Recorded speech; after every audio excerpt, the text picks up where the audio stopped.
स्वागत है आपका फाइव फिंगर क्लासेस की 23वीं सीरीज में। और आपके सामने पहला प्रश्न है कि कोहलबर्ग के अनुसार सही एवं गलत प्रश्न के बारे में निर्णय लेने में शामिल चिंतन प्रक्रिया को कहा जाता है। तो कोहलबर्ग के अनुसार क्या कहा जाएगा उस प्रक्रिया को जिसमें एक व्यक्ति सही या गलत, उचित या अनुचित का निर्णय लेता है, और उस निर्णय लेने में कौन सी प्रक्रिया शामिल होती है।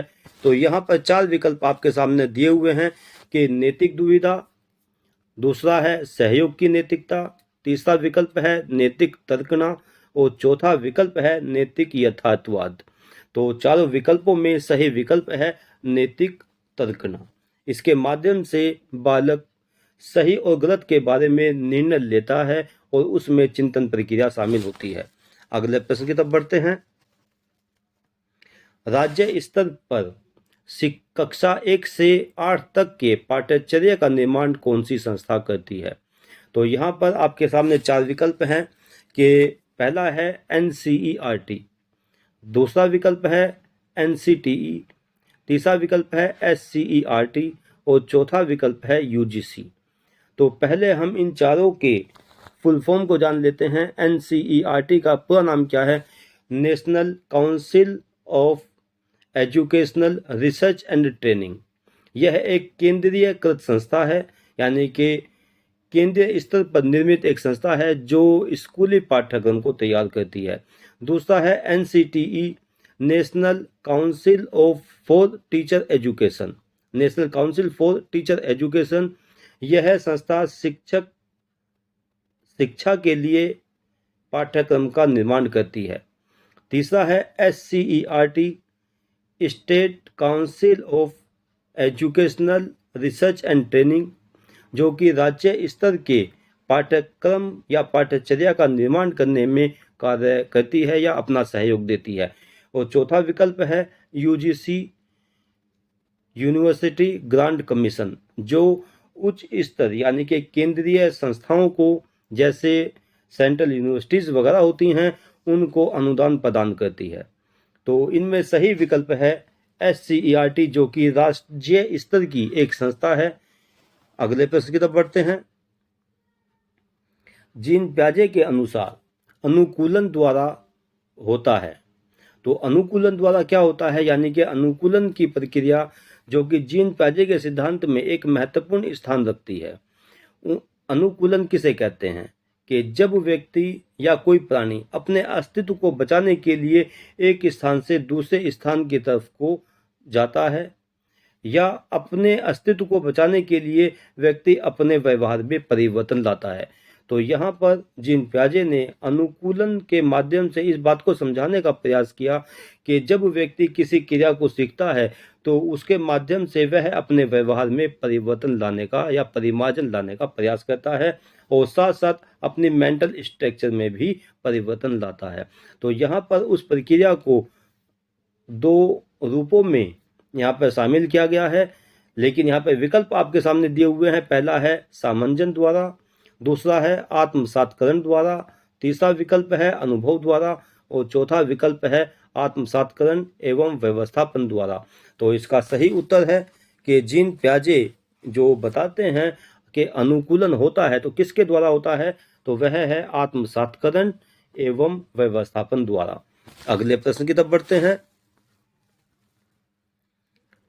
विचार, एक कथन आपके सामने दिया हुआ है। विचार न केवल भाषा को निर्धारित करते हैं बल्कि उसे आगे भी बढ़ाते हैं।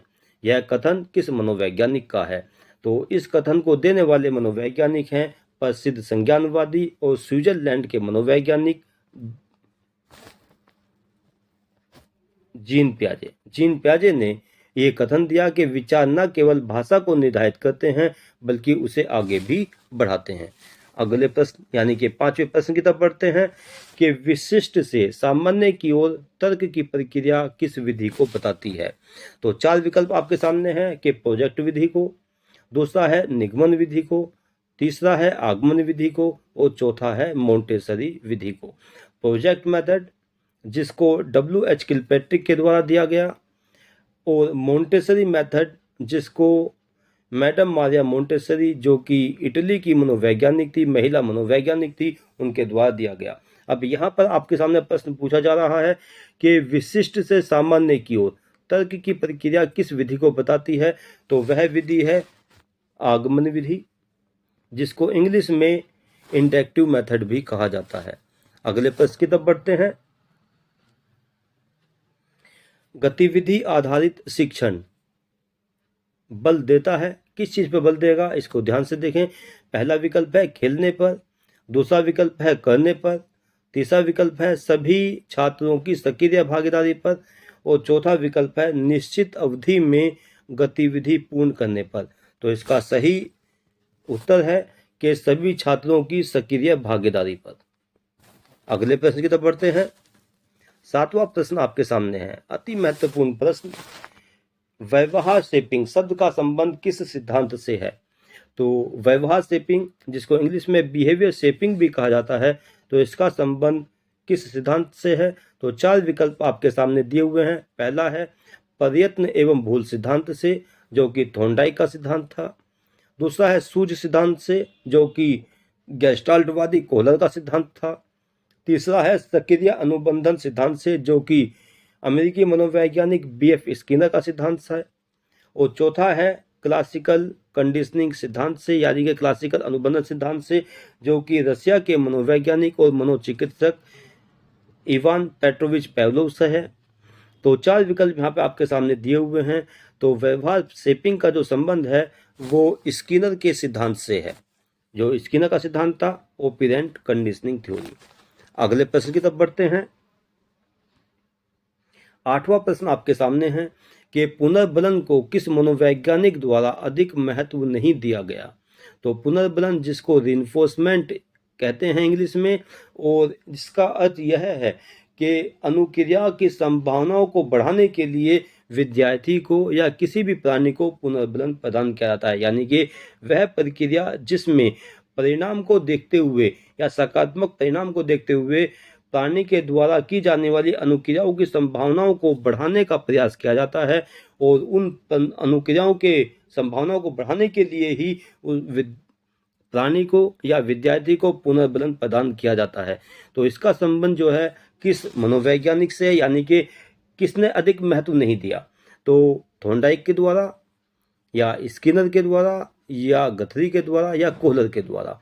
तो यहाँ पर ध्यान दीजिएगा कि ऊपर के तीनों सिद्धांत, जो थॉर्नडाइक या स्किनर का या गथरी का जो सिद्धांत है, ये व्यवहारवादी सिद्धांतों के अंतर्गत आते हैं, और इन सभी ने किसी न किसी रूप में रीइंफोर्समेंट को महत्व दिया है। लेकिन कोहलर, जो कि संज्ञानवादी हैं और जिन्होंने इनसाइट थ्योरी ऑफ लर्निंग दी है, उन्होंने पुनर्बलन को महत्व नहीं दिया है। अगला प्रश्न देखिए, चिंतन की प्रक्रिया किस प्रत्यय से संबंधित है? तो चिंतन की प्रक्रिया, 4 विकल्प आपके सामने हैं कि भाषा से संबंधित है। दूसरा विकल्प है भाषा और विचार दोनों से संबंधित है। तीसरा प्रतीक एवं प्रतिबिंब दोनों से संबंधित है, या उपरोक्त सभी, यानी कि सभी विकल्पों से संबंधित है। तो यहाँ पर सभी विकल्प यहाँ पर शामिल हैं कि चिंतन की प्रक्रिया का जो संबंध है वो शब्द से, भाषा से, विचार से, प्रतीक से और प्रतिबिंब से, इन सभी से है। अगला प्रश्न देखिए, अंतिम प्रश्न आपके सामने है, 10वां प्रश्न, कि संबंधवाद के सिद्धांत से कौन सा बंध जुड़ा हुआ है? बंध आप सभी जानते हैं, कंडीशन इसको कम कहते हैं एक दूसरे रूप में, कि जहां पर स्टिमुलस और रेस्पॉन्स के मध्य एक बॉन्ड स्थापित हो जाता है, एक साहचर्य स्थापित हो जाता है। तो यहाँ पर संबंधवाद का संबंध किस, आप समझ गए होंगे कि किस विकल्प से है। कि पहला विकल्प है परिस्थिति एवं अनुक्रिया, या उद्दीपक एवं अनुक्रिया, या अनुक्रिया एवं प्रतिक्रिया, या उत्तेजना एवं पुनर्बलन। तो संबंधवाद का सिद्धांत में बंध का संबंध जो है वो उद्दीपक और अनुक्रिया से जुड़ा हुआ है, यानी कि स्टिमुलस और रेस्पॉन्स, इन दोनों के बंध को या बॉन्ड को हम संबंधवाद के सिद्धांत से जोड़ते हैं। इसको इस थॉर्नडाइक के द्वारा प्रस्तुत किया गया। तो 10 प्रश्न आपके यहाँ पे सामने आए, और मैं उम्मीद करता हूँ कि ये सभी प्रश्न आपकी परीक्षाओं में बहुत महत्वपूर्ण योगदान देंगे, आपको सफलता दिलाने में। और मेरा भी लगातार ये प्रयास है कि आप सभी लोग अच्छे मार्क्स से यूपी टेट और सी टेट की परीक्षा को पास करें और इस प्रकार के प्रश्न आपके सामने आगे भी आते रहेंगे। तो उम्मीद करता हूँ कि आप इस वीडियो को 5 फिंगर क्लासेस को ज़्यादा से ज़्यादा आप शेयर करेंगे सभी विद्यार्थियों तक, अपने मित्रों तक, अपने सहपाठियों तक इसको पहुंचाने का प्रयास करेंगे और उनसे सब्सक्राइब करने के लिए भी कहेंगे और इसको लाइक करेंगे। धन्यवाद। जय हिंद, जय भारत।